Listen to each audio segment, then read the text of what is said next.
নমস্কার। আজকে শেয়ার করব ওভার থিঙ্কিং নিয়ে। আমরা সবসময় ফিউচার নিয়ে অনেক চিন্তিত থাকি।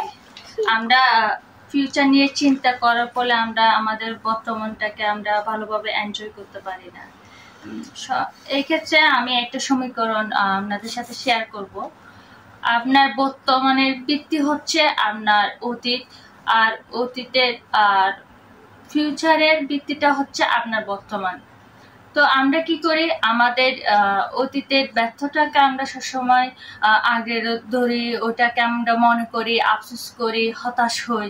তো এই জিনিসগুলো না করে আমরা যদি অতীত থেকে শিক্ষা নিয়ে আমাদের বর্তমানটাকে সুন্দর করি, তাহলে আমাদের ভবিষ্যৎটা অটোমেটিক সুন্দর হবে। ফিউচার সবসময় আনসার্টেন, তো ফিউচার কখনো পরিপাটি আর গোছানো হয় না। ওই জন্য অনিশ্চিতে ভবিষ্যৎ নিয়ে আমরা বেশি চিন্তা না করাই ভালো। বর্তমানটাকে আমরা যদি সুন্দরভাবে এনজয় করতে পারি, সুন্দরভাবে আমরা গুছাতে পারি, তাহলে আমাদের ভবিষ্যৎটা অটোমেটিক সুন্দর হবে। আর অনিশ্চিত ভবিষ্যৎ নিয়ে চিন্তা না করাই ভালো।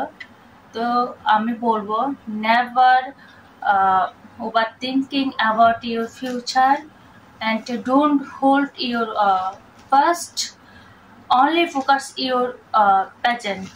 Okay, thank you.